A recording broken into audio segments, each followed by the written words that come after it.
चलिए तो हम लोग टॉपिक स्टार्ट करते हैं, magnetic properties of matter.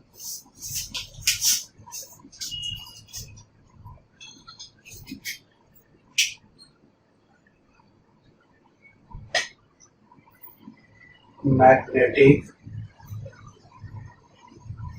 Properties of matter. क्या होता है मैग्नेटिक प्रॉपर्टीज ऑफ मैटर? तो मैटर जो होता है मटेरियल, वो बहुत टाइप का मटेरियल पाया जाता है, ठीक है। तो मटेरियल को यदि हम लोग मैग्नेटिक फील्ड वाले एरिया में रखेंगे, मैग्नेटिक फील्ड वाले रीजन में रखेंगे, तो उसमें मैग्नेटिक प्रॉपर्टीज आ जाता है, ठीक है। ये जो मैग्नेटिक प्रॉपर्टीज जो उसमें आता है, तो कभी कभी उसमें परमानेंट रहता है और कभी कभी उससे वो मैग्नेटिक प्रॉपर्टीज उसमें से खत्म हो जाता है, ठीक है। तो जिस मटेरियल में मैग्नेटिक प्रॉपर्टीज रिटेन रह जाएगा मैग्नेटिक फील्ड हटाने के बावजूद भी, तो उसी को हम लोग परमानेंट मैग्नेट बनाने के लिए यूज करते हैं, ठीक है। तो ये जो मटेरियल जो होता है वो अलग अलग टाइप का मटेरियल होता है। बहुत सारा ऐसा मटेरियल भी होता है कि मैग्नेटिक फील्ड लगाएंगे तो उसका मैग्नेटिक फील्ड जो उसके अंदर होगा वो और घट जाएगा, बहुत में बढ़ जाएगा, बहुत में बहुत ज्यादा बढ़ जाएगा, और किसी किसी मटेरियल में मैग्नेटिक प्रॉपर्टी उसका और घट जाएगा, ठीक है। तो हम ये सब मटेरियल के बारे में आज पढ़ने वाले हैं, ठीक है। तो सबसे पहले इसी मैग्नेटिक प्रॉपर्टीज ऑफ मैटर को हम लिए हैं और इसी को लेकर टॉपिक को हम लोग आज आगे बढ़ते हैं, ठीक है। देखते हैं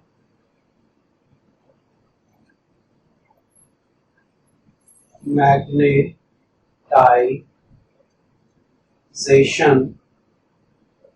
ऑफ मटेरियल, और इसमें लिखते हैं इंटेंसिटी ऑफ मैग्नेटाइजेशन।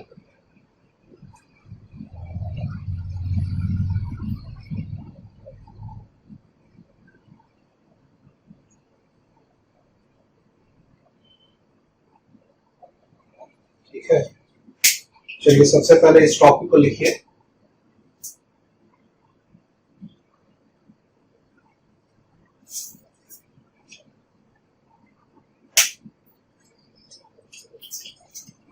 चलिए तो स्टार्ट करते हैं कि ये मैग्नेटाइजेशन ऑफ मटेरियल क्या होता है। तो इसके बारे में हम लोग बहुत बेसिक से चलेंगे, एकदम एटम पॉइंट ऑफ व्यू से चलेंगे, एकदम एटम पे पहले पहुंच जाते हैं, ठीक है। कि एटम से कैसे ये मैग्नेटिक प्रॉपर्टी इसमें आता है, उसके बारे में हम लोग अभी पढ़ने वाले हैं, ठीक है। तो चलिए लिखते हैं, इसमें पॉइंट वाइज पॉइंट हम लोग लिखते चलेंगे।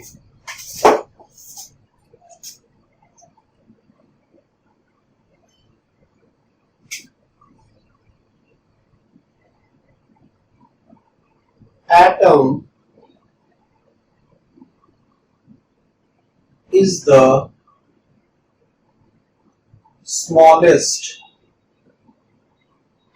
unit of a material. Atom तो हमें पता है smallest unit of any material होता है।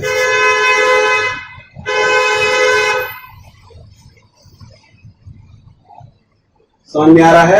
एटम क्या होता है? Smallest unit of any material होता है। चलिए, atom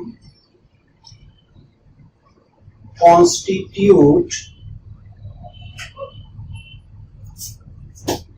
nucleus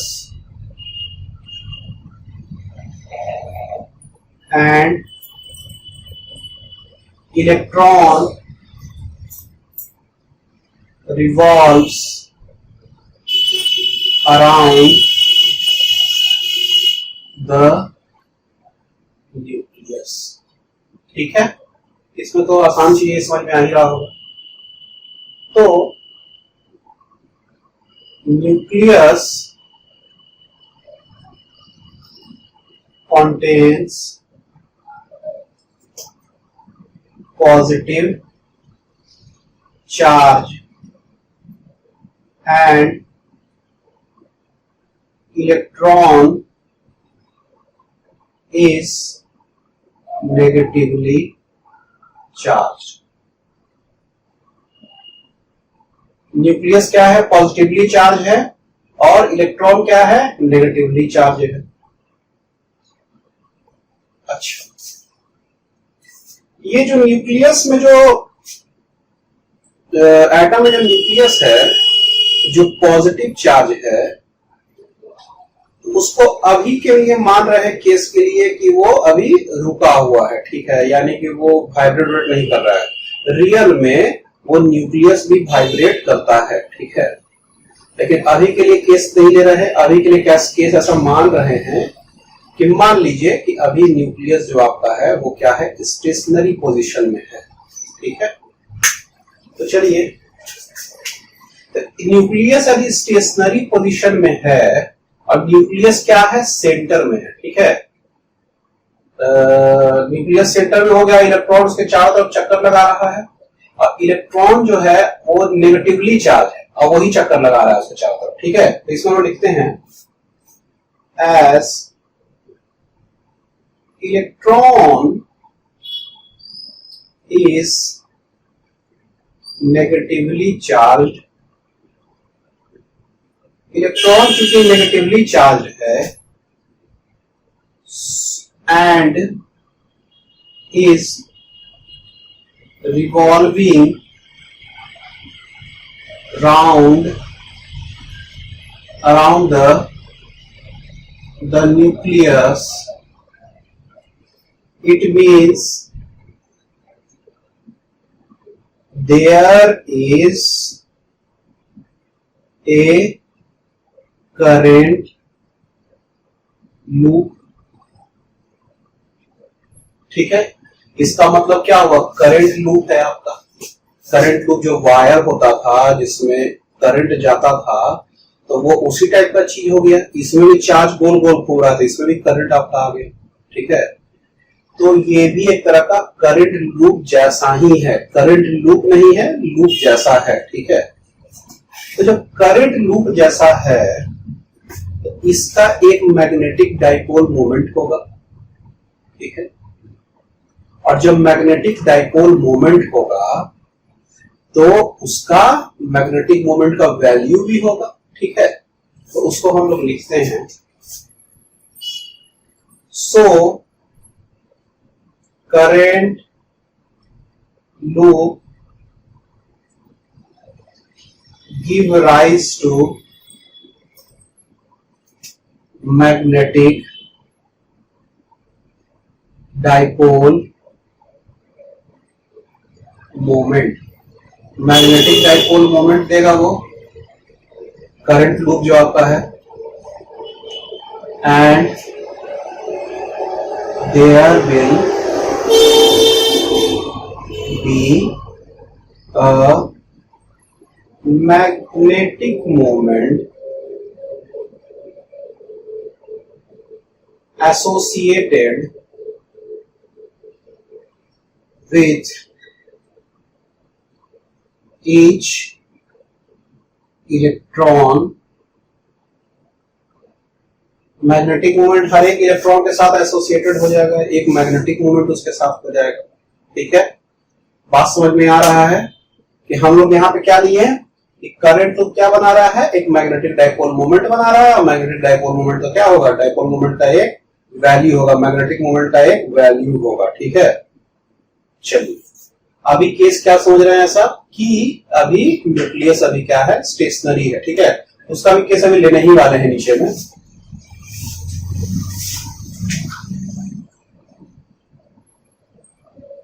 so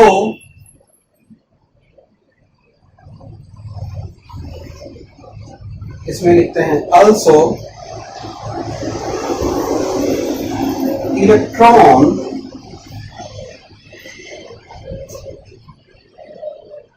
contains angular momentum due to its orbital motion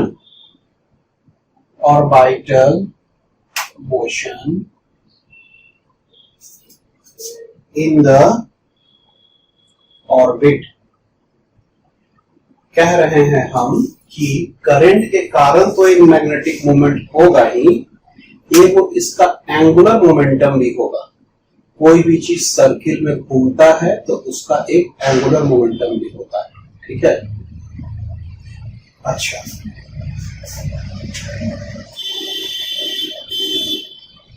this angular momentum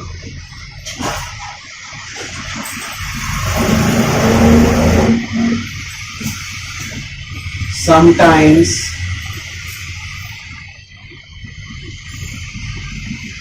the angular momentum also called as spin angular momentum, इसको हम लोग स्पिन एंगुलर मोमेंटम भी कहेंगे। Angular momentum या spin angular momentum भी कहेंगे, ठीक है। तो ये इसका दोनों नाम हो गया। This angular momentum is also called as spin angular momentum, ठीक है। Corresponding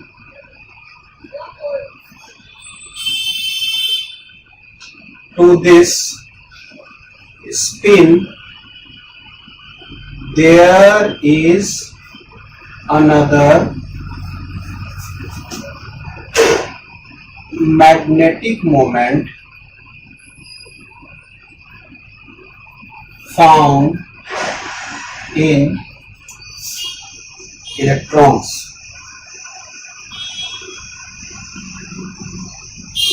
The value of this fixed magnetic moment is mu mass is equal to 9.285 into 10 to the power -24 joule पर टेस्ला। यहां तक समझ में आ रहा है हम क्या बता रहे हैं? तो चलिए यहां तक हम लोग आगे बढ़ते हैं, ठीक है। पहले इसको समझा देते हैं क्या हम बताएं। देखिए, सबसे पहले क्या है, एटम आपका सबसे स्मॉलेस्ट यूनिट है। किसी भी मैटर का सबसे स्मॉलेस्ट यूनिट एटम होता है, और एटम में आपका न्यूक्लियस और इलेक्ट्रॉन मिलता है। और न्यूक्लियस होता है सेंटर में होता है, जिसमें पाया जाता है प्रोटॉन और न्यूट्रॉन। और इलेक्ट्रॉन जो होता है वो नेगेटिवली चार्ज होता है, जो उसके चारों तरफ चक्कर लगाता रहता है न्यूक्लियस पे। अब क्या है कि न्यूक्लियस के अंदर जो प्रोटॉन है और न्यूट्रॉन, तो उसमें जो प्रोटॉन होता है वो पॉजिटिवली चार्ज होता है और इलेक्ट्रॉन होता है नेगेटिवली चार्ज, ठीक है। अब देखिए, as electron is negatively charged, electron negatively charged है and is revolving around the nucleus, it means there is a current loop।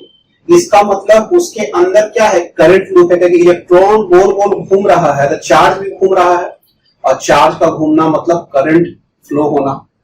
Current flow होना इसका मतलब एक मैग्नेटिक डाइपोल आपका बन रहा है उसमें, ठीक है, ठीक है। तो ये जो मैग्नेटिक डाइपोल का मैग्नेटिक डाइपोल मोमेंट हो जाएगा आपका, ठीक है।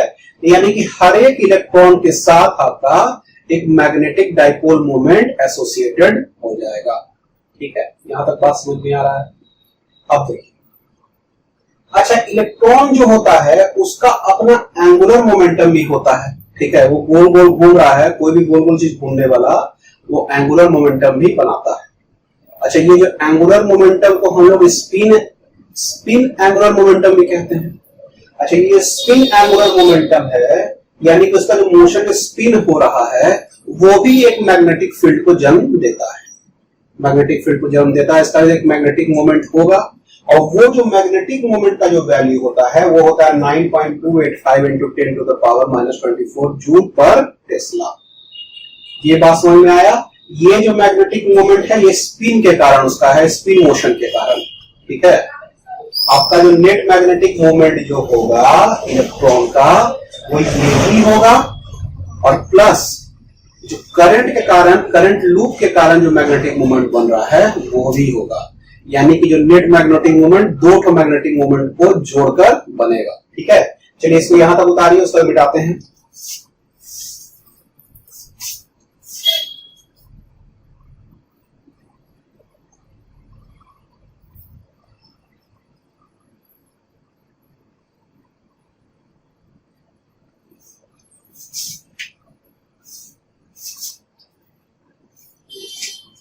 So net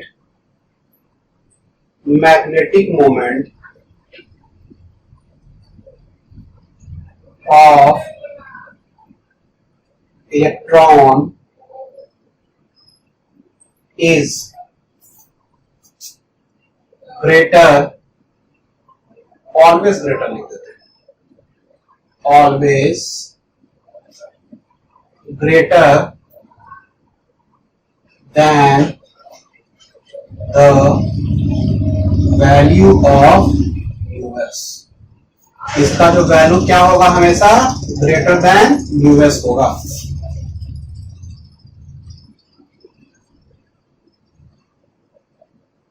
ऑल्सो अब हम लोग लेते ये केस जो हम लोग कहां तक कर ले रहे थे कि भाई अभी न्यूक्लियस क्या है आपका स्टेशनरी है, तो सिर्फ इलेक्ट्रॉन का हो गया। ऑल्सो इसमें लिख दो, but also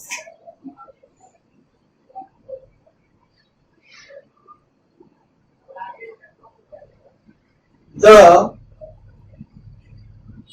nucleus which is positively charged also vibrates, and there will be magnetic moment associated with nucleus, but the magnetic moment of nucleus is 1000 times smaller than the magnetic moment of electron। magnetic moment of electron, ठीक है।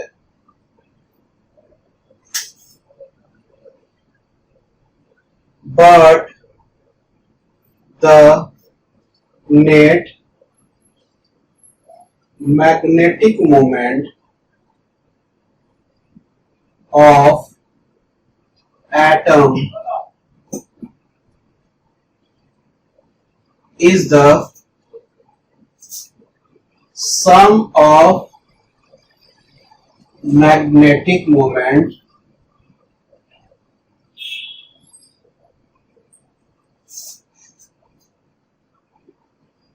of electron and nucleus। समझ में बात आ रहा है? यानी कि जो नेट मैग्नेटिक मोमेंट जो एटम का हो जाएगा वो क्या हो जाएगा आपका, न्यूक्लियस का मैग्नेटिक मोमेंट, इलेक्ट्रॉन का मैग्नेटिक मोमेंट, दोनों को जोड़ देंगे तो वो नेट मैग्नेटिक मोमेंट एटम का आ जाएगा। समझ में बात आ रहा है कि हम लोग मैग्नेटिक मोमेंट अभी एटम का ले रहे हैं। ये जो नेट मैग्नेटिक मोमेंट जो एटम का है उसका बहुत जबरदस्त सिग्निफिकेंस आने वाला है आगे वाले केस में जब हम लेंगे तब। ठीक है, तो अभी मैग्नेटिक मोमेंट को बस इतना समझिए कि मैग्नेटिक मोमेंट दो कारण से आ रहा है। एक कारण जो हो रहा था उसमें हम लोग करंट के कारण आ रहा था, जब इलेक्ट्रॉन जब गोल गोल घूम रहा था करंट लूप के कारण मैग्नेटिक मूवमेंट आ रहा था। कोई भी चार्ज चलेगा तो उससे तो मैग्नेटिक मूवमेंट बनेगा ही बनेगा। और उसके मोशन के कारण, स्पिन मोशन, ऑर्बिटल मोशन के कारण भी आपका ये क्या होता है, एक मैग्नेटिक मूवमेंट बन रहा है। ठीक है, तो ये जो दोनों का दोनों जो मैग्नेटिक मूवमेंट जो बन रहा है, ठीक है, और वो रिजल्टेंट में जो मैग्नेटिक मूवमेंट आया, ये सब जितना भी है इसका इलेक्ट्रॉन का और न्यूक्लियस का दोनों का सम कर दिए हैं, तो नेट मैग्नेटिक मूवमेंट आपका इसमें निकल गया है। ठीक है, तो इसको देखिए और इसको उतारिए यहां तक। चलिए, तो अब हम लोग आगे बात करते हैं कि मैग्नेटिक मूवमेंट का बात कर रहे थे हम लोग कि किसी भी एटम में आपका जो मैग्नेटिक मूवमेंट होता है वो आपका न्यूक्लियस और इलेक्ट्रॉन का मिला जुला रूप होता है। लेकिन न्यूक्लियस में जो मैग्नेटिक मूवमेंट का जो वैल्यू होता है वो बहुत ही कम होता है, लेकिन फिर भी कुछ वैल्यू होता है। तो नेट मैग्नेटिक मूवमेंट न्यूक्लियस और इलेक्ट्रॉन का सम हो गया। ठीक है, ये पहला चीज हो गया। अब हम लोग बात करेंगे कि जो मैग्नेटिक मूवमेंट जो आपका होता है वो किसी किसी में कैंसिल कर देता है पेयर में। ठीक है, इसको लिखते हैं पहले हम लोग।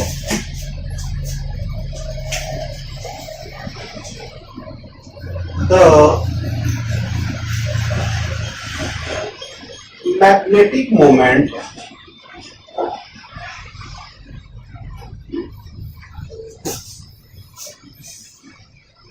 Always cancel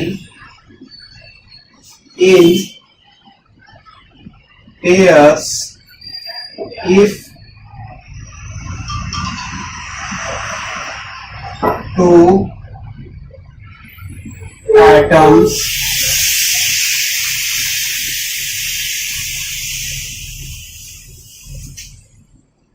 two atoms are present, if two electrons,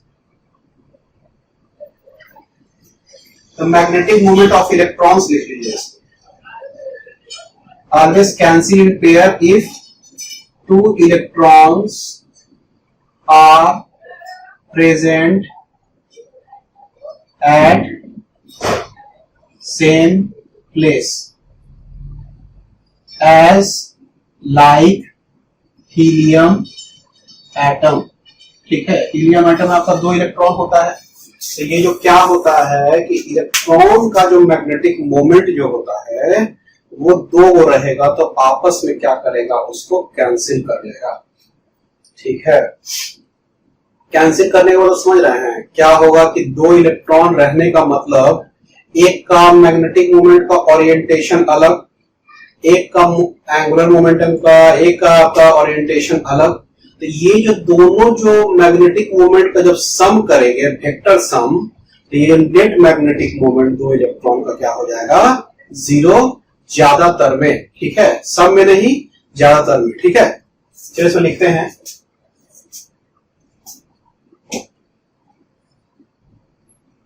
so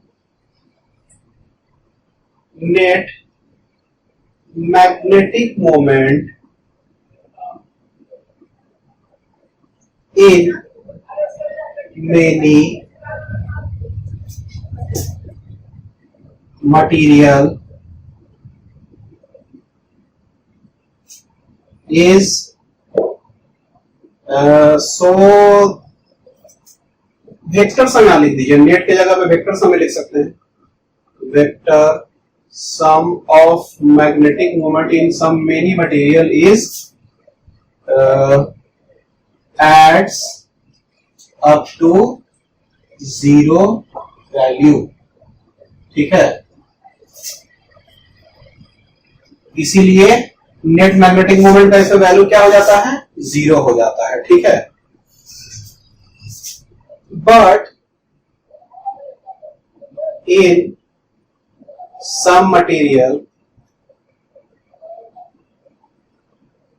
there is net, there is net value of of magnetic moment and it does not adds up to zero value, and it does not adds up to zero value. So there will be permanent magnetic moment present in that type of material. ठीक है, इसमें net magnetic moment क्या हो रहा है, cancel कर ले रहा है ज्यादातर में, तो उसमें आपका क्या हो जाएगा कि वो जो कैंसिल कर लेगा तो उसमें नेट मैग्नेटिक मोमेंट का वैल्यू जीरो।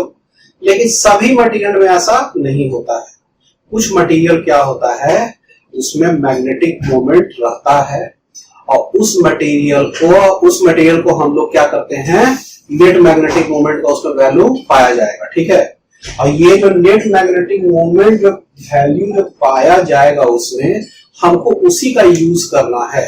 ठीक है, जैसे हम लोग परमानेंट मैग्नेट बनाते हैं तो परमानेंट मैग्नेट बनाने में हम लोग इसी टाइप का मटेरियल का यूज करते हैं, या फिर कभी कभी हम लोग होता है कि मैग्नेटिक फील्ड का वैल्यू बढ़ाना रहता है, या कभी कभी होता है मैग्नेटिक फील्ड का वैल्यू घटाना होता है, तो इसी टाइप का मटेरियल का हम लोग यूज करेंगे। ठीक है, तो इसमें 3-4 टाइप का मटेरियल होता है, इसके बारे में हम लोग डिस्कशन करेंगे। लेकिन ये जो 3-4 टाइप का जो मटेरियल का जो बात कर रहे हैं उसमें आपका मैग्नेटिक मोमेंट का वैल्यू जीरो नहीं होगा। ठीक है, इसमें magnetic moment, net magnetic moment का वैल्यू जो है आपका जीरो नहीं होगा। इसका मतलब 2 इलेक्ट्रॉन रहने वाला जो होता है, 2 इलेक्ट्रॉन आपस में क्या करता है, कैंसिल कर लेता था। लेकिन इसमें क्या होगा, कुछ ना कुछ मैग्नेटिक मोमेंट इसमें बचा हुआ रह जाएगा। ठीक है, तो उसी टाइप का मटेरियल के बारे में हम लोग अभी डिस्कशन करने वाले हैं। ठीक है, चलिए इसको यहां तक उतारिए। चलिए तो इसमें वो लिखना स्टार्ट करते हैं। सो ए फाइनाइट मटेरियल,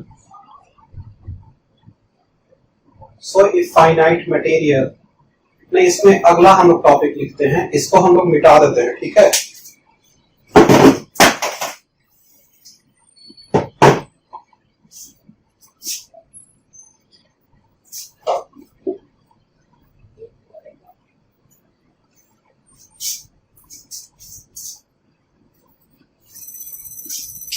लिखते हैं take a finite size of material which contains thousands of atoms at different orientation। सबका ओरिएंटेशन अलग अलग होगा, ओरिएंटेशन तो समझ रहे हैं ना, सबका डायरेक्शन अलग अलग होगा। ठीक है, चलिए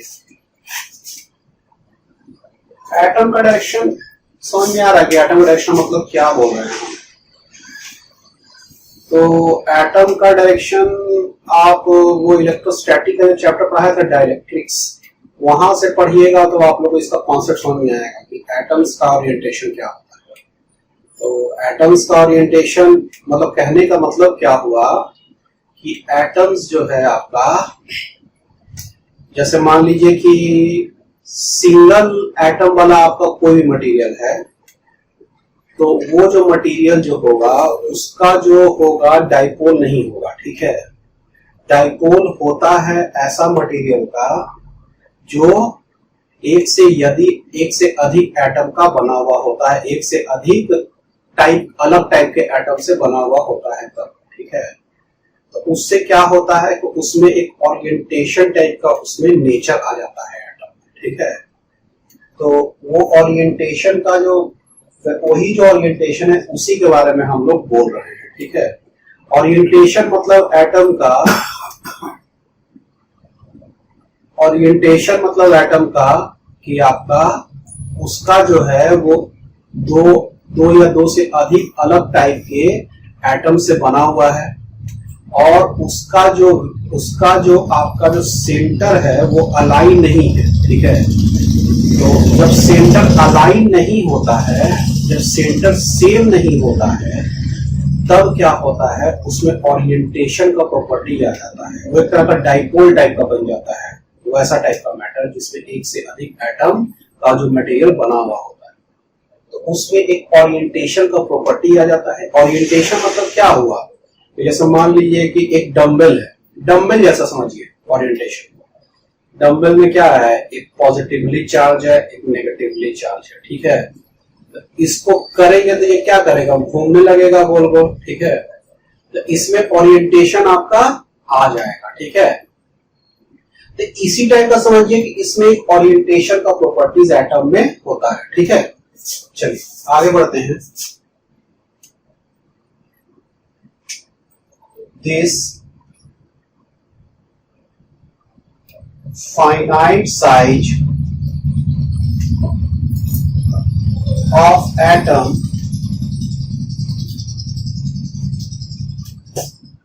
अच्छा contains thousands of atoms at different orientation, ठीक है। इसके बाद देखते हैं, so the net value of magnetic moment, इस ओरिएंटेशन के कारण एक मैग्नेटिक मोमेंट एटम में आ रहा है, उस मटेरियल में मैग्नेटिक मोमेंट का वैल्यू आ रहा है। So the net value of magnetic moment will be 0, उसका वैल्यू क्या हो जाएगा, 0। चलिए उसके बाद देखते हैं, net value of magnetic moment will be 0, but when this material is placed in a magnetic field, material is placed in magnetic field, the atoms of the material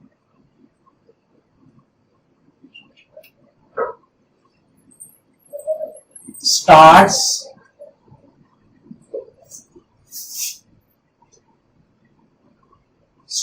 to align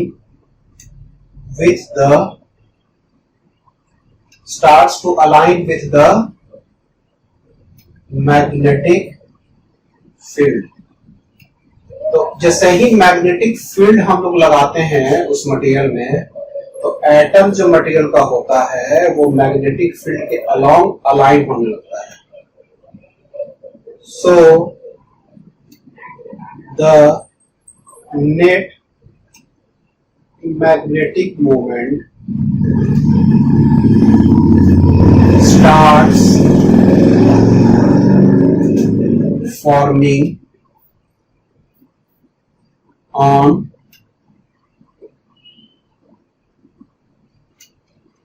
material. So net magnetic moment start हो जाएगा material बनना, but the thermal agitation तो समझ में आ रहा है। Thermal energy जो आपका है, थर्मल एनर्जी जो क्या कर रहा है, उसके ओरिएंटेशन को बार बार गड़बड़ा रहा है, किसके, एटम के ओरिएंटेशन को गड़बड़ा रहा है। वो मैग्नेटिक फील्ड वाले एरिया में तो रखा हुआ है, मैग्नेटिक फील्ड वाले एरिया में तो रखा हुआ है मटेरियल, अब वो अलाइन होने का कोशिश कर रहा है, लेकिन थर्मल एजिटेशन जो एनर्जी है उसका अलाइनमेंट को बार बार, उसके ओरिएंटेशन को बार बार गड़बड़ा दे रहा है, ठीक है। But the thermal agitation starts orienting the atoms and it decreases the magnetic moment of the material, ठीक है। थर्मल एजिटेशन क्या करेगा कि एटम को ओरिएंट करेगा, उसका मैग्नेटिक मोमेंट को बार बार क्या करेगा, डिक्रीज करेगा, खराब करेगा। If the temperature is decreased, the thermal agitation decrease. Thermal agitation जो एटम का क्या होगा, वो डिक्रीज होना स्टार्ट हो जाएगा। So a high applied magnetic field and low temperature increases the magnetic moment of material and increases the magnetic moment of the material and the saturation of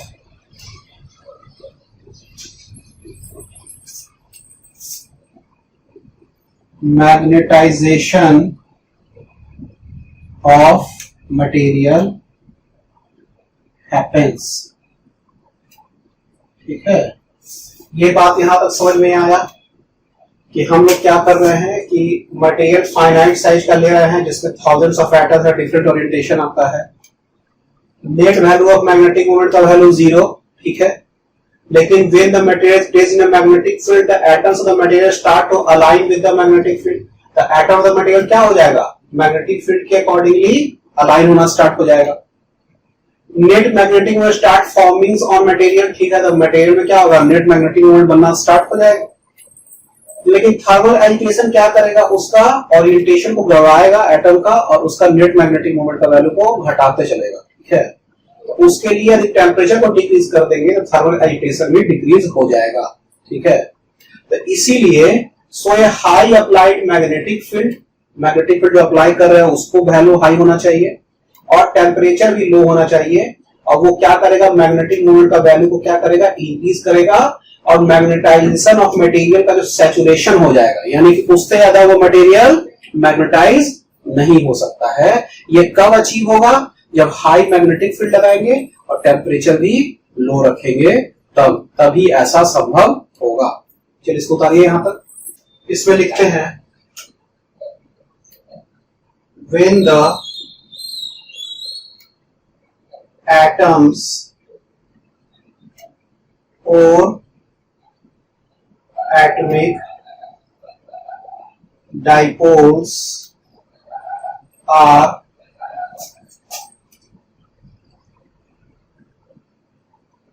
aligned along the field,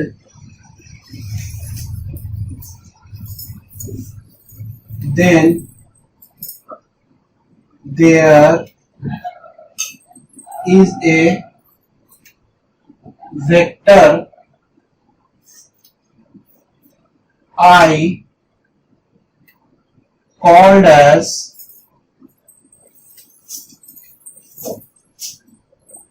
intensity of magnetization or magnetization vector or magnetization, ठीक है, and is defined as magnetic moment per unit volume. So vector I is equal to vector m by v, ठीक है। तो ये जो intensity of magnetisation आया ना, वो इस मटेरियल में नया से पैदा हुआ, ठीक है। और वो क्यों आया, क्यों पैदा हुआ, क्योंकि एक मैग्नेटिक फील्ड अप्लाई किया जा रहा था उस मटेरियल में, और वो जो मटेरियल में जो मैग्नेटिक फील्ड अप्लाई करने के कारण उसमें ये इंटेंसिटी ऑफ मैग्नेटाइजेशन का वैल्यू एक अपने आप उत्पन्न हो गया, ठीक है। और ये जो मैग्नेटाइजेशन का जो वैल्यू है, ये ही बताता है कि किसी मटेरियल में कितना पावर है मैग्नेटाइज होने का, ठीक है। और इसका जो होगा वैल्यू, उसका value magnetic moment per unit volume होता है, ठीक है। चलिए इसको उतारिए यहां तक। इसमें लिखते हैं where vector m is magnetic moment vector of v is equal to volume of that material, ठीक है। जितना वॉल्यूम में जितना मैग्नेटिक मोमेंट का वैल्यू होगा उतना बाय इतना इस पर डिवाइड कर देंगे, तो magnetic moment per unit volume आपका निकल जाएगा, ठीक है। As we know that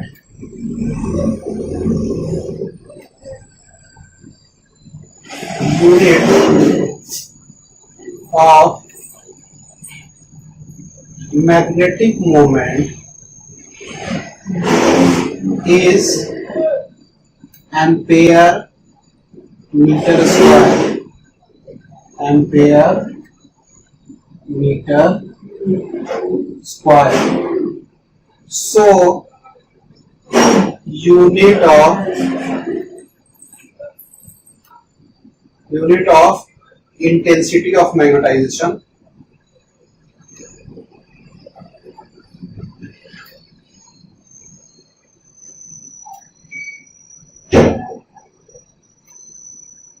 I will be, क्या होगा, एम्पेयर मीटर स्क्वायर, वॉल्यूम क्या होगा मीटर क्यूब, ये क्या हो जाएगा ampere metre to the power -1, ठीक है। इसमें हम लोग लिख देते हैं एम्पेयर मीटर स्क्वायर, ऐसे चूही का साइन देके, बाय मीटर क्यूब, ये क्या हो गया एम्पेयर बाय मीटर, ये क्या हो गया ampere metre to the power -1, ठीक है। तो ये इसका यूनिट निकल गया इंटेंसिटी ऑफ मैग्नेटाइजेशन का। ये इंटेंसिटी ऑफ मैग्नेटाइजेशन है, ये मैग्नेटाइजेशन इंटेंसिटी नहीं है। मैग्नेटाइजेशन इंटेंसिटी आप जैसे ही बोलिएगा उसका एकदम मतलब ही अलग हो जाता है। तो कभी भी गलती से इसको मैग्नेटाइजेशन इंटेंसिटी नहीं कहेंगे, इसको इंटेंसिटी ऑफ मैग्नेटाइजेशन ही कहेंगे, ठीक है। मैग्नेटाइजेशन इंटेंसिटी क्या होता है वो भी हम लोग अभी देखने वाले हैं, वो अलग चीज होता है, ठीक है। चलिए इसको यहां तक उतारिए। चलिए इसमें लेते हैं 4a bar magnet of pole strength m, length 12 and cross sectional area A, ठीक है। Magnetic moment M is equal to pole strength into 12, ठीक है। अच्छा, वॉल्यूम जो हो जाएगा इसका वो एरिया इंटू लेंथ, यानी कि A इंटू 12, ठीक है। So intensity of magnetisation of bar magnet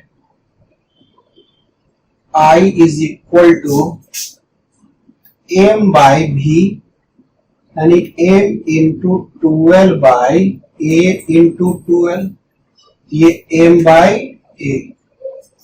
so intensity of magnetisation is the, क्या होगा इसका, pole strength per unit area, यानी कि बार मैग्नेट का जो इंटेंसिटी ऑफ मैग्नेटाइजेशन का जो वैल्यू हो जाएगा पोल स्ट्रेंथ से उसके एरिया को डिवाइड कर दीजिएगा तो इंटेंसिटी ऑफ मैग्नेटाइजेशन इसका निकल जाएगा, ठीक है। चलिए इसको उतारिए। एक क्वेश्चन हम लोग लिखते हैं,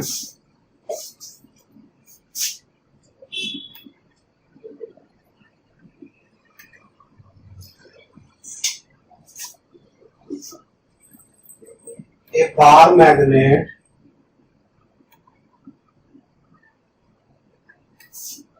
made of steel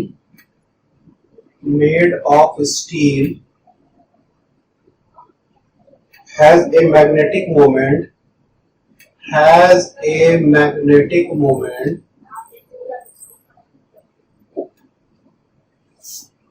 of 2.5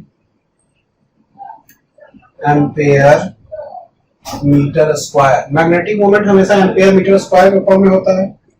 and A mass of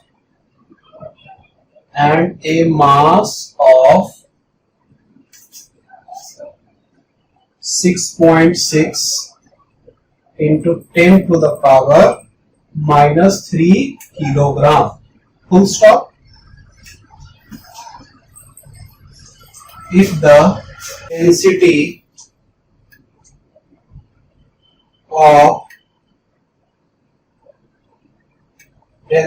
of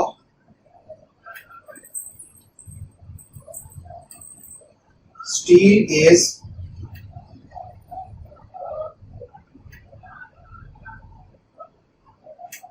7.9 into 10 to the power 3 kilogram per metre cube, find the intensity of magnetisation, find the intensity of magnetisation of the magnet.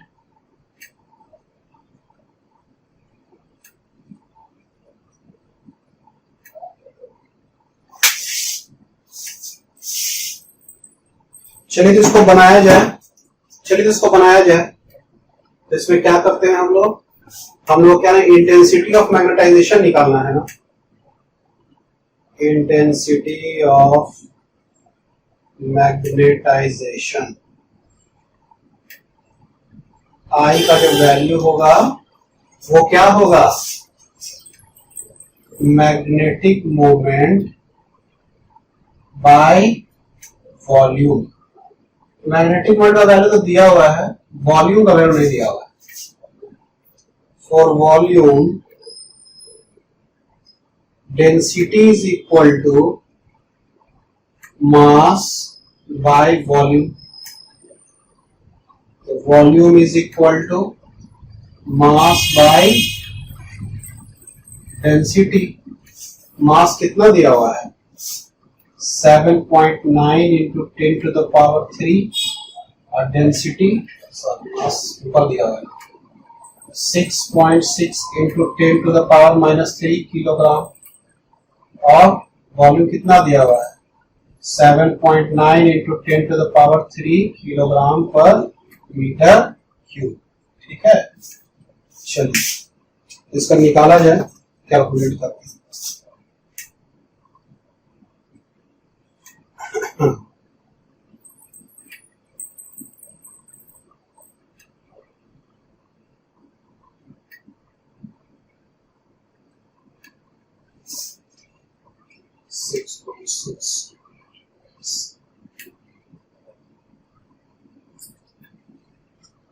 Zero point 835 into 10 to the power -6, ये 3 ऊपर चल जाएगा तो -3 तो -6 और metre cube भी ऊपर ही चल जाएगा। ठीक है, तो इतना इसका वॉल्यूम आया। तो चलिए इसका लिखते हैं intensity I is equal to magnetic moment का value 2.5 ampere metre square by 0.835 into 10 to the power -6 metre cube. तो चलिए इसको डिवाइड किया जाए, डिवाइडेड बाय 0.8, इसका वैल्यू आ गया लगभग नियरली इक्वल टू 3, ठीक है, into 10 to the power 6 ampere metre to the power -1। ये इंटेंसिटी ऑफ मैग्नेटाइजेशन का वैल्यू आ गया। तो इसका आंसर को मिला लिया जाए। ठीक है, इसका आंसर नहीं। ठीक है, चलिए इसको उतारिए यहां तक। हम लोग अब लिखना स्टार्ट करते हैं। Here we will study 3 types of material which will be placed in the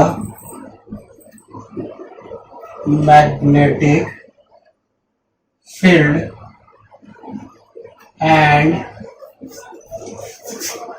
it will show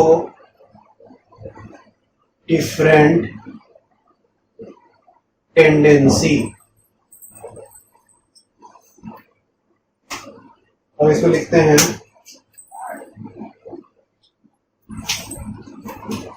these material is known as paramagnetic,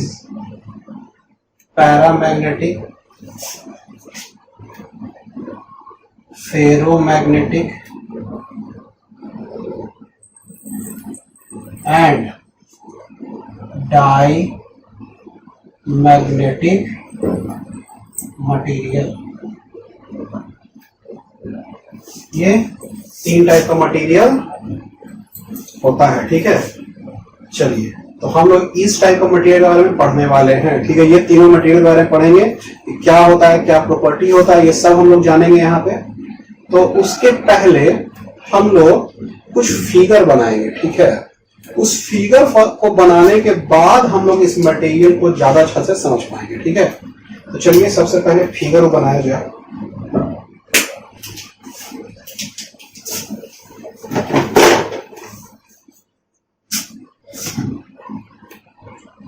इसको मिटा देते हैं। ठीक है, फिगर को बनाने के लिए ऊपर में जगह मिल जाएगा।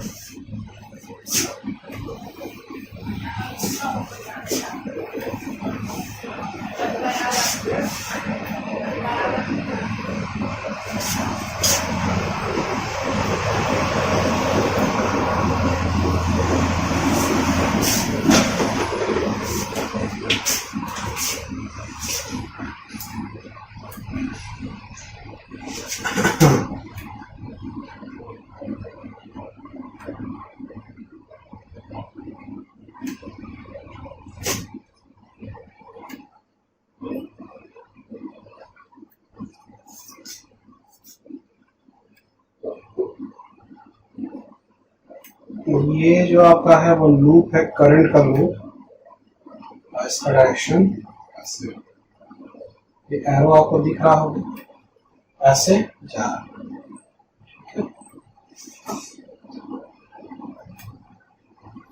लाइन ऐसे ही है।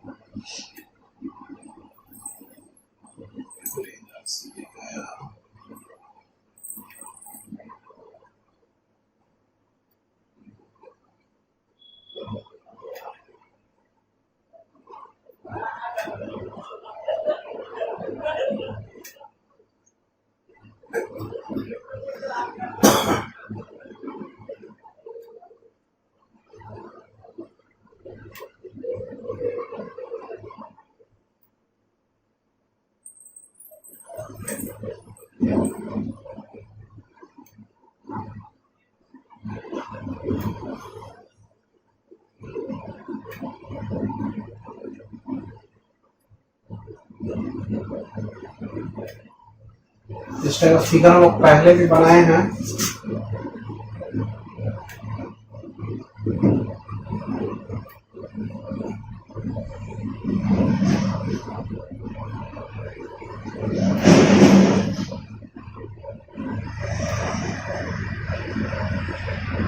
ये सब इस सर्किल के अंदर से जा रहा है, सबका डायरेक्शन।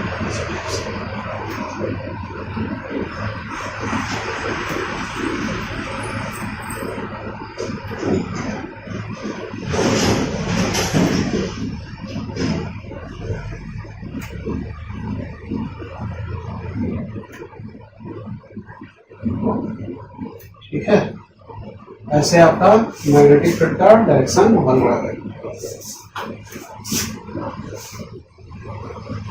इसमें जो डायरेक्शन है म्यू का, वही मैग्नेटिक फील्ड का डायरेक्शन है। चलिए अब इलेक्ट्रिक डाइपोल ले लेते हैं, पॉजिटिव नेगेटिव।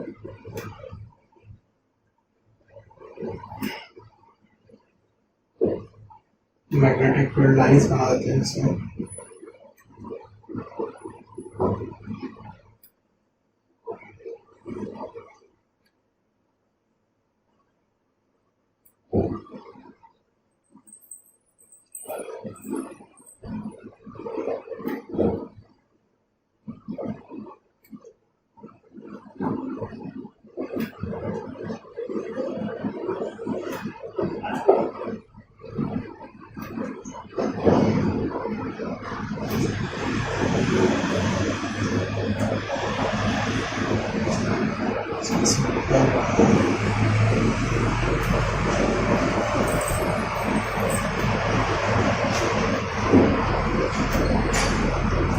इसमें जो आपका मैग्नेटिक मोमेंट का डायरेक्शन नीचे साइड में है, और इलेक्ट्रिक फील्ड का डायरेक्शन ऊपर साइड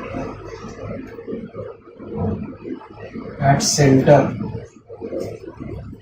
ये भी एट सेंटर। इसमें 3-4 लाइन लिखेंगे, फिर इस फिगर को हम लोग मिटा देंगे। ठीक है, चलिए इस फिगर को पहले उतारिए।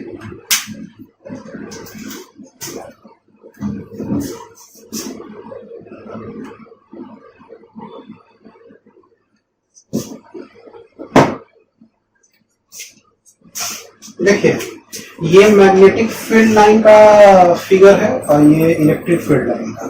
तो उसमें तो पता है इलेक्ट्रिक फील्ड में आपका क्या होता है, इलेक्ट्रिक फील्ड कैसे जाता है, पॉजिटिव से नेगेटिव चार्ज की तरफ जाता है। तो पॉजिटिव से नेगेटिव चार्ज की तरफ ये जा रहा है। ठीक है, पॉजिटिव से निकलता है और नेगेटिव तरफ जाता है, पॉजिटिव से इधर भी निकल रहा है और नेगेटिव इधर भी आ रहा है। ठीक है, तो ये इलेक्ट्रिक फील्ड लाइन वाला है। लेकिन इसका जो इलेक्ट्रिक डाइपोल होता था उसका डायरेक्शन हम हमेशा बताए थे कि नेगेटिव से पॉजिटिव चार्ज की तरफ जाता है। तो इसका नेगेटिव चार्ज है, ये पॉजिटिव चार्ज है, तो डायरेक्शन इसका इलेक्ट्रिक डाइपोल, इसको पी से डिनोट करते थे, वो नेगेटिव से पॉजिटिव यानी इधर से इधर आ रहा है। इसका एरो से पता चल रहा है कि नेगेटिव से पॉजिटिव आ रहा है पी का वैल्यू। लेकिन इलेक्ट्रिक फील्ड का डायरेक्शन क्या है आपका, ऊपर साइड में जा रहा है, सेंटर में। ठीक है, ये पूरा सेंटर पे ले रहे हैं खाली हम, ठीक है। तो यहाँ पे सेंटर में ऐसा हो रहा है। अब देखिए यहाँ पर इसमें जो करंट लूप है, करंट लूप का डायरेक्शन ऐसा, तो जो मैग्नेटिक मोमेंट का डायरेक्शन होगा वो इधर साइड हो जाएगा, नीचे साइड में। मैग्नेटिक मोमेंट का डायरेक्शन इधर साइड में, इसको म्यू से लोग नोट कर रहे हैं। अच्छा, मैग्नेटिक मोमेंट का डायरेक्शन इधर साइड होगा। मैग्नेटिक फील्ड जो आपका है उसका भी डायरेक्शन, ये जो लूप के कारण मैग्नेटिक फील्ड का जो लाइन बन रहा है सेंटर पे, देखिए इसका भी डायरेक्शन इधर से इधर जा रहा है। यानी कि मैग्नेटिक मोमेंट का और मैग्नेटिक फील्ड का जो डायरेक्शन है वो सेम डायरेक्शन में आ रहा है, ठीक है।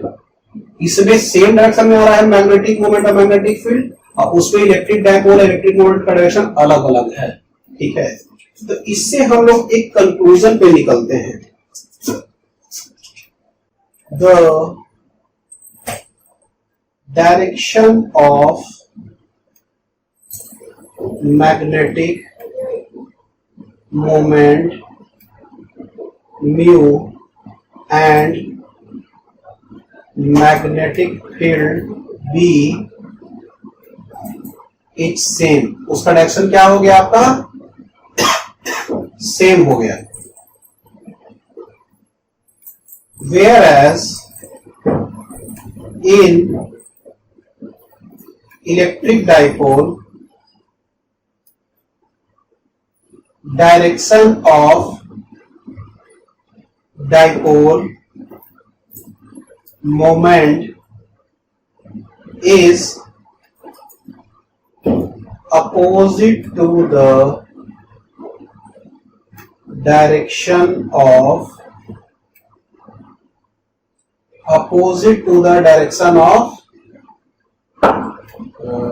electric field.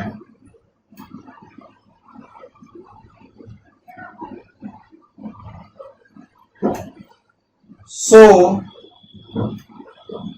we come to conclusion that if we apply magnetic field, the direction of magnetic moment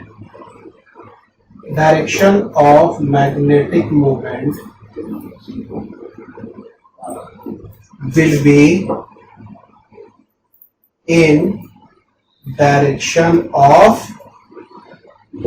magnetic field, ठीक है। So net magnetic moment increases in the same direction। चलिए पहले इसको उतारिए, उसके बाद आगे पढ़ते हैं। इसमें वो लिखते हैं the tendency of that material in which magnetic properties increase in the given direction of applied magnetic field is called as paramagnetism, and the material which exhibit these property is called as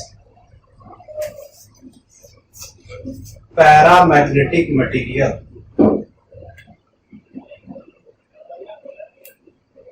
तो ये जो है आपका paramagnetic material आपको समझ में आ गया होगा कि पैरामैग्नेटिक मटेरियल क्या होता है। पैरामैग्नेटिक मटेरियल, फेरोमैग्नेटिक मटेरियल और डाईमैग्नेटिक मटेरियल, ये तीनों टाइप का मटेरियल आपको पढ़ना था। पैरामैग्नेटिक मटेरियल समझ में आ गया है कि मैग्नेटिक फील्ड का जो मैग्नेटिक जो मोमेंट का जो वैल्यू है उस मटेरियल में बढ़ जाता है, तो नेट मैग्नेटिक फील्ड का वैल्यू उसके अंदर में बढ़ जाएगा। ठीक है, तो उसको हम लोग क्या कहेंगे, ऐसा प्रॉपर्टी को पैरामैग्नेटिज्म कहेंगे और मटेरियल को पैरामैग्नेटिक मटेरियल कहेंगे। ठीक है, इन सब material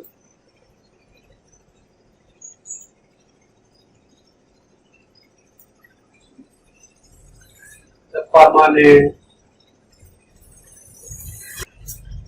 angular, permanent magnetic moment has strong tendency to align itself even if there is no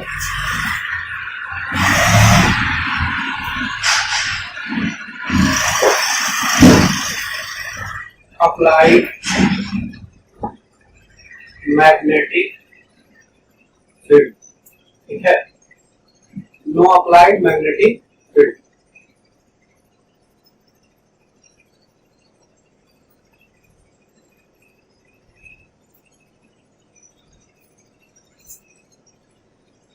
The atoms forms a group called as domain, and domain of different size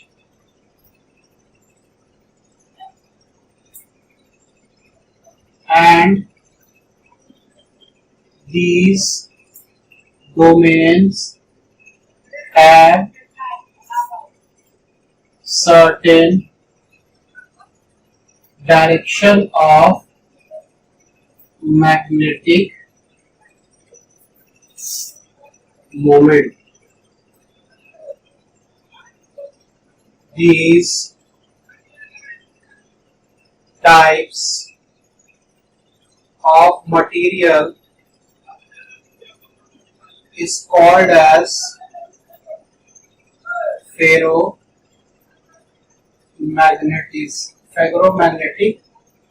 material, ferromagnetic material. इस type of material को हम लोग ferromagnetic material कहेंगे, जिसमें जो आपका होता है इसका स्ट्रॉन्ग टेंडेंसी होता है मैग्नेटिक फील्ड के अलोंग अलाइन होने का, यदि मैग्नेटिक फील्ड नहीं भी लगाया जा रहा है तब भी। ठीक है, इसमें हम लिखते हैं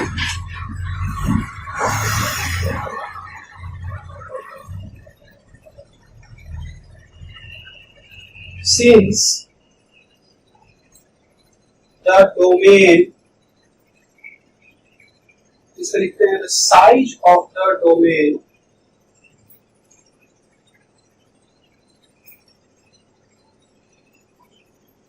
may be of a few centimeter in linear length. Linear length के आधार पर देखा जाए तो इसका जो डायमेंशन है फ्यू मीटर तक भी हो सकता है, तो few centimetre, few millimetre, few millimetre, few millimetre in linear. ठीक है, कुछ मिलीमीटर तक का इसका लीनियर लेंथ भी हो सकता है, यानी हम लोग के आंख से दिख सकता है। Since this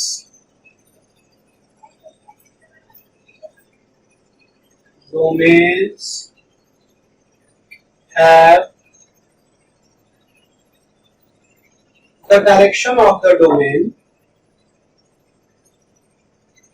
the direction of domain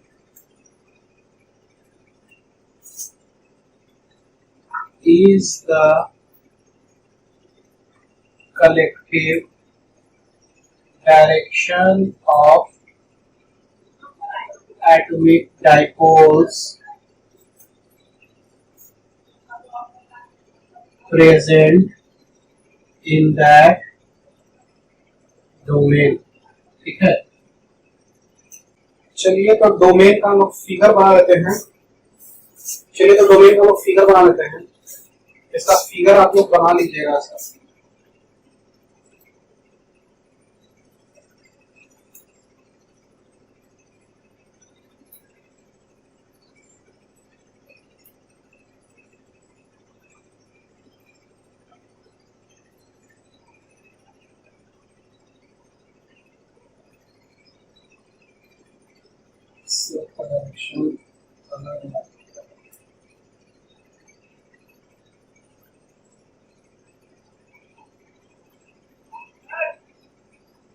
ये डोमेन का डायरेक्शन दिख रहा है, ठीक है।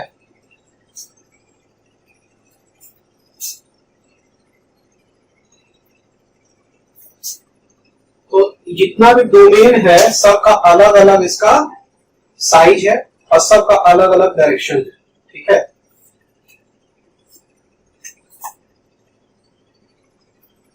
Since the direction of domain is different, so net magnetic moment is zero, ठीक है। नेट मैग्नेटिक मोमेंट अभी क्या है इसका? जीरो। चलिए इसको यहां बता दिए।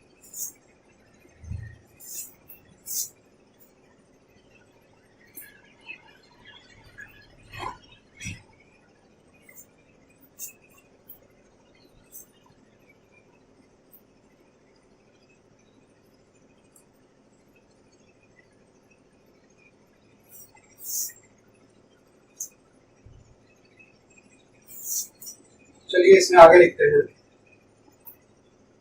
When the magnetic field is applied, the direction of domain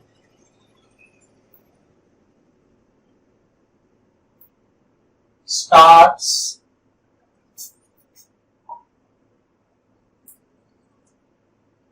aligning with the direction of magnetic field.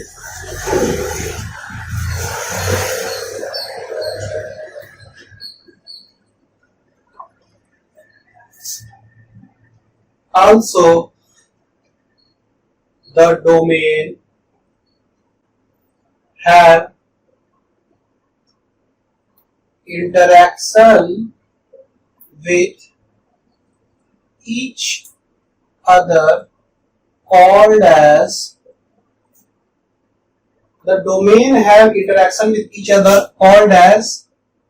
exchange, coupling, responsible for the ferromagnetic material. If the domain starts to move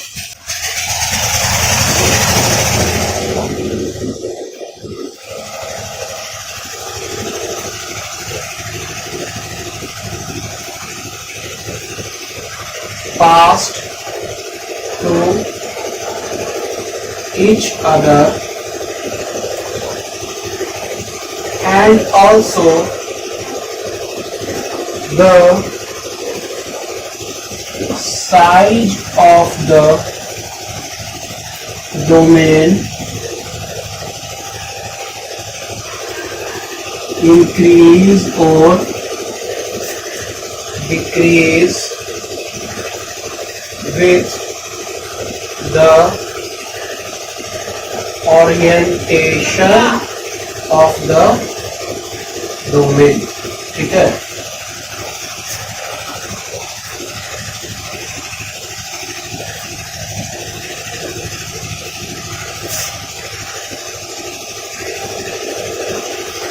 ठीक है, यहां तक देखिए। उसके बाद सो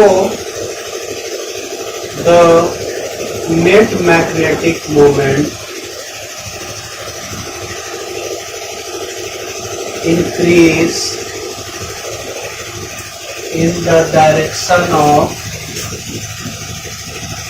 applied field.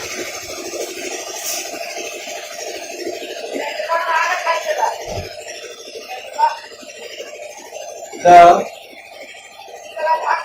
phenomenon of domain can be understood with the following figure. एक figure बना दे रहे हैं, उससे आपको ज्यादा क्लियर होगा।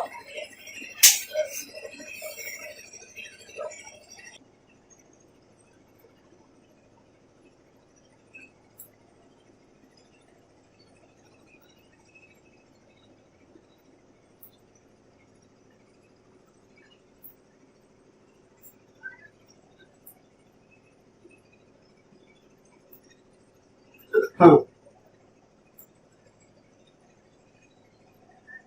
ये अनमैग्नेटाइज्ड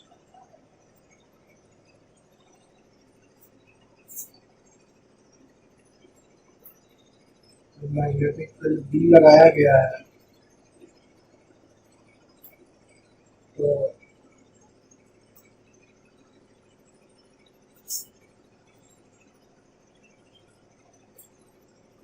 देखिए ये मैग्नेटिक फील्ड बी लगाया जा रहा है। देखिए जो साइज इसमें इसका बढ़ रहा है, इसका डोमेन का साइज इसमें बढ़ रहा है इस फिगर।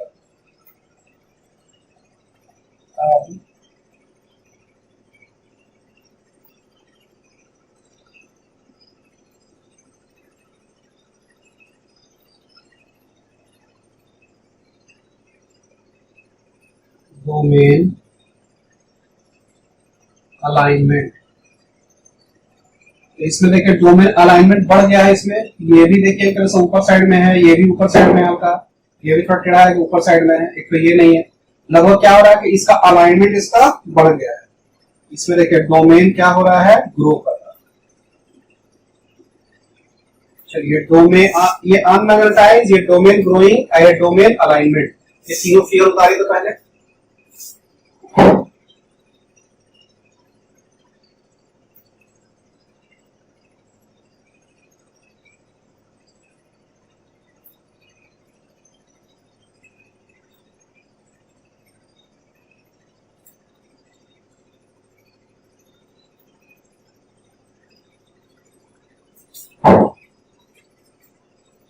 इसको मिलाते हैं।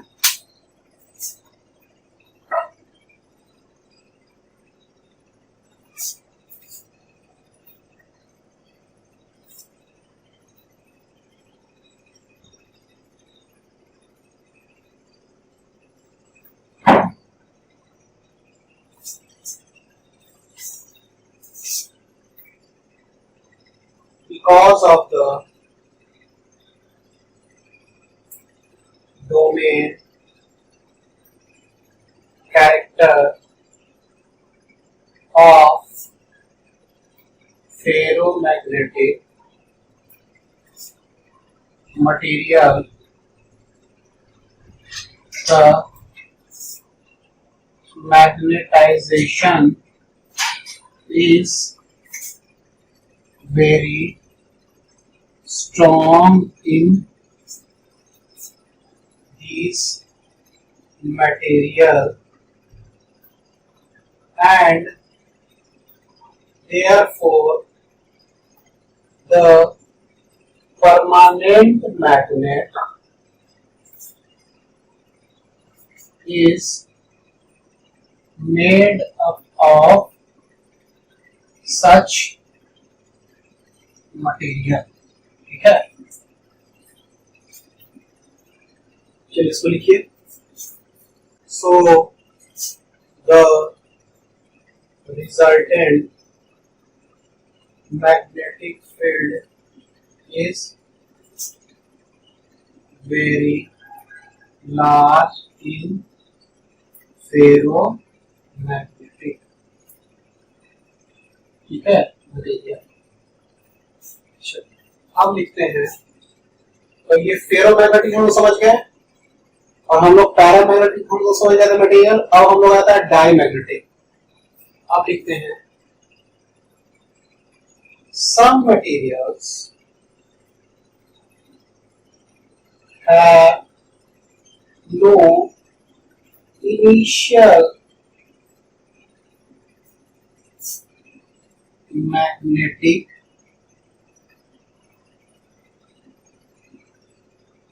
properties, but when magnetic field is applied, then according to Lenz's law, which we will study in next chapter,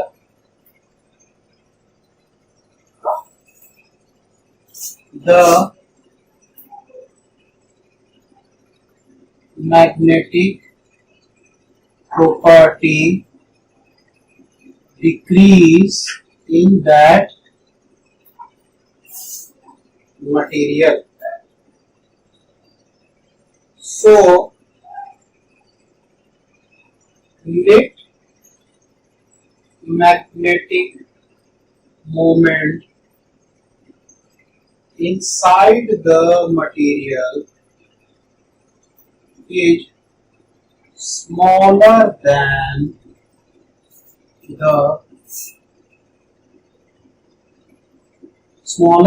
the applied magnetic moment। ठीक है, देखिए पैरामैग्नेटिक फेरोमैग्नेटिक मटेरियल एक ही टाइप का है। फेरोमैग्नेटिक मटेरियल में क्या हो रहा है कि बहुत स्ट्रॉन्ग मैग्नेटिक फील्ड बन रहा है, और पैरामैग्नेटिक में बन रहा था ज्यादा लेकिन बहुत स्ट्रॉन्ग नहीं बन रहा। अब ये जो आपका डाई मैग्नेटिक मटेरियल है, इसमें अपोजिट टाइप का मैग्नेटिक फील्ड मटेरियल का बन जाता है। तो नेट मैग्नेटिक वैल्यू जो है मैग्नेटिक मोमेंट का वैल्यू वो घट जाता है मटेरियल के अंदर में, लेकिन हल्का घटता है, बहुत ज्यादा नहीं घटता। जैसे उसमें आपका पैरामैग्नेटिक था तो इसमें आपका डाईमैग्नेटिक होगा। ठीक है, these type of material is called as diamagnetic material। ठीक है, इस टाइप मटेरियल को डायमैग्नेटिक मटेरियल कहेंगे। ऑल मटेरियल, जितना ही मटेरियल होता है उसमें ये डायमैग्नेटिक प्रॉपर्टी होता है, लेकिन जैसे मतलब फेरोमैग्नेटिक पैरामैग्नेटिक में भी डायमैग्नेटिक मटेरियल का प्रॉपर्टी रहेगा, लेकिन उसका जो अलाइनमेंट वाला प्रॉपर्टी इतना स्ट्रॉन्ग है ना कि ये वाला प्रॉपर्टी उसके आगे कुछ नहीं होता है। ठीक है, इसीलिए हम लोग जो नेट मैग्नेटिक मोमेंट जो लेते हैं वो मैग्नेटिक फील्ड के अलाइन हो जाता है, उससे जो अपोजिट बनता है ना उसका स्ट्रेंथ ही बहुत कम है। मतलब ये जो डायमैग्नेटिक प्रॉपर्टी है वो सभी मटेरियल में पाया जाता है लेंज लॉ के कारण। लेंज लॉ जो फॉर्मूला इसको पढ़ेंगे हम लोग, तो बस इतना जानिए कि सभी में डायमैग्नेटिक प्रॉपर्टीज पाया जाता है, लेकिन फेरोमैग्नेटिक और पैरामैग्नेटिक मटेरियल में उसका अलाइनमेंट इतना जबरदस्त है, ये डाईमैग्नेटिक प्रॉपर्टी उसके आगे दब जाता है और उसका जो नेट जो प्रॉपर्टी वो देता है वो क्या देता है कि मैग्नेटिक फील्ड के अलोंग अलोंग बन गया इसका मैग्नेटिक मोमेंट उस मटेरियल में, ठीक है। All materials have tendency of diamagnetic material, but in paramagnetic and ferromagnetic, the tendency of alignment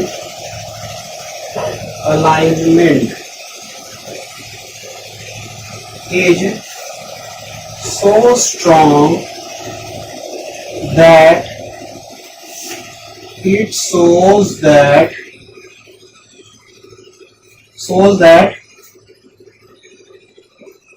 it is so strong that the net magnetic moment is along the direction of applied magnetic field, ठीक है। फिर से यहां बताइए,